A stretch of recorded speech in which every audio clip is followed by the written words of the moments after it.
안녕하세요. 이번에는 수조의 사수 방지 대책에 대해서 공부를 해볼 겁니다. 이게 뭔지 아시는 분도 있을 거고, 방지 설비? 이게 뭐냐라고 생각하실 수도 있을 텐데, 말 그대로 죽을 사이의 물수예요. 그러니까 죽는 물, 우리가 데드 스페이스라고 말하는 순환되지 않는 물, 오염되는 물이 생긴다는 거죠.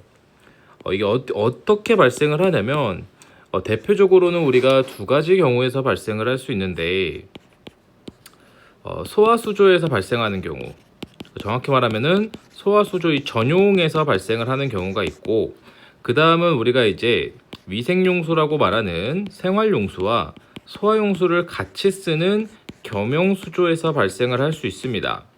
근데 우리가 이 소화수조에서 발생하는 전용 수조인 경우에는, 얘를 우리가 그 정화라고 할까요? 이 물의 수질을 좋게 유지하기 위해서는 단순한 설비로는 사실 어렵고, 이 물을 우리가 주기적으로 교환을 해주던가 교체를 해주던가, 아니면 최근에는 우리가 이 사수들의 수질을 깨끗하게 유지하기 위한 장비들이 많이 나왔어요.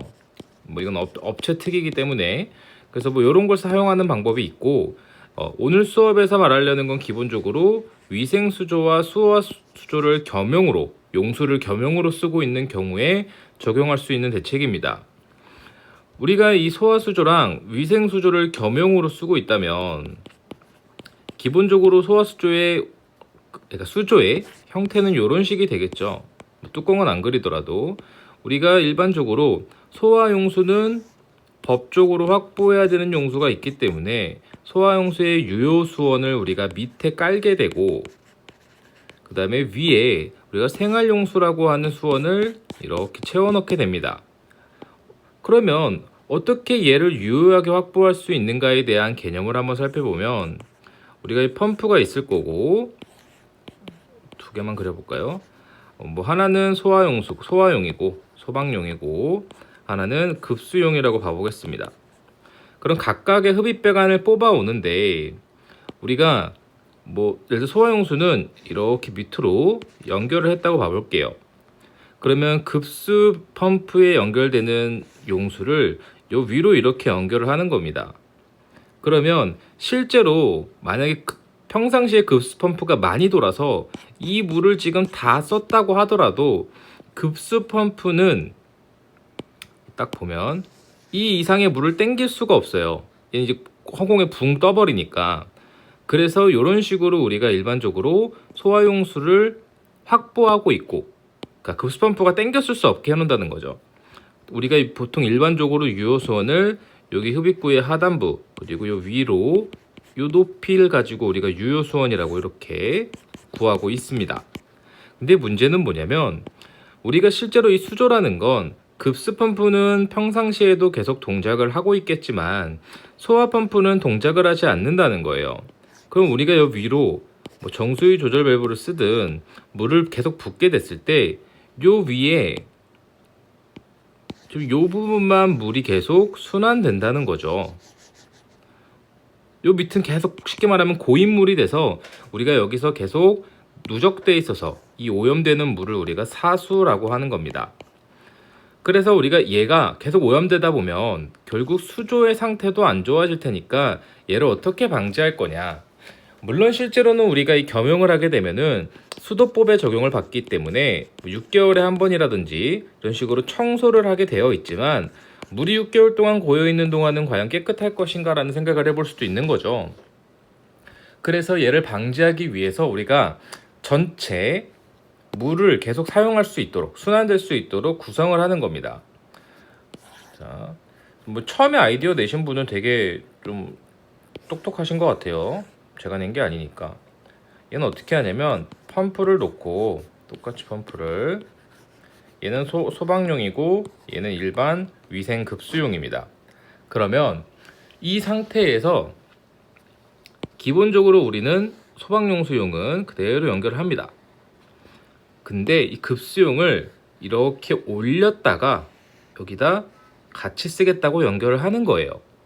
근데 여기서 주의할 점은, 이 상태로 끝이 아니고 우리가 이 위로, 그러니까 T분기죠. 분기를 해서 여기다가 통기관을 이렇게 뚫어 놓습니다. T입니다. T. 자, 이렇게 하면 어떤 상황이 발생을 하게 되냐면,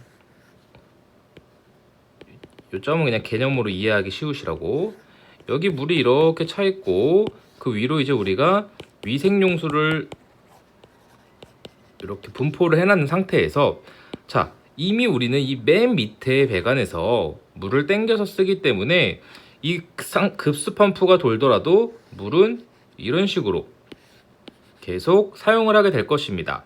그러면 밑에서 물을 땡겼으니까 새로운 물은 위로 계속 붓게 되고, 밑에 물을 땡겼으니 이 수조는 전체적으로 순환을 할 수 있는 구조로 형성이 될 거예요.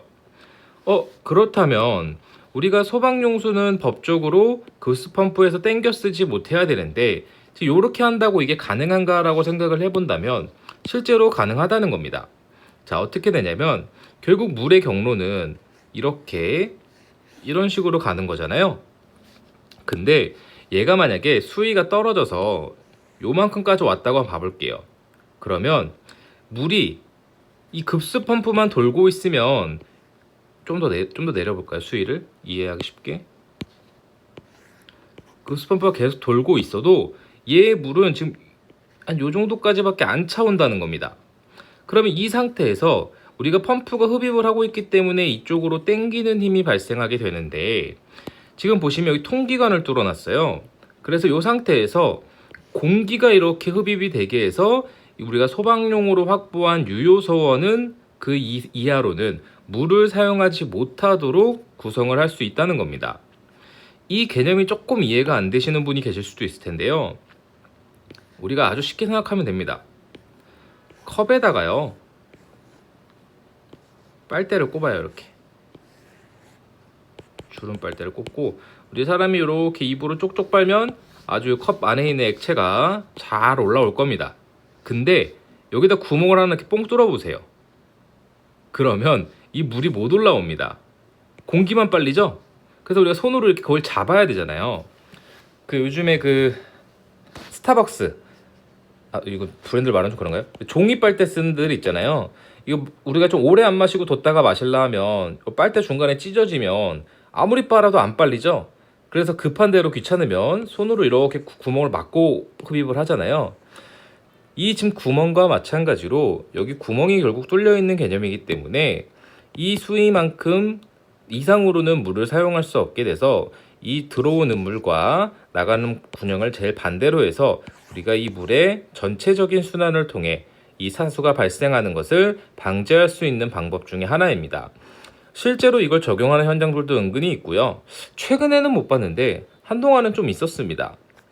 자, 그리고 더 간단하게 할 수 있는, 효율은 떨어지지만 상대적으로 하나의 방법은, 우리가 결국 수조가 있다고 하면 시공하기에 따라서 다소 차이는 발생하지만 우리가 일반적으로 볼탭 방식을 쓰는 경우도 있고, 정수위 밸브에 기계식도 볼탭이 달리죠.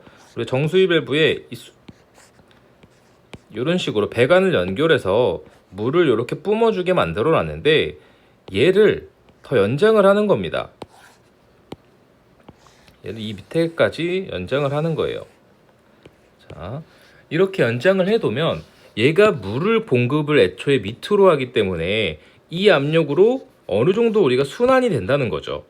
물론 얘는 효율이 수조가 커지면 커질수록 엄청나게 떨어지고 기존에 말씀드렸던 설비에 비해서는 되게 안 좋은 단점이 있지만, 그래도 안 하는 것보다는 낫다는 게 첫 번째고, 여기다 구멍을 뚫을 수도 있죠. 이렇게 잘 분사되게.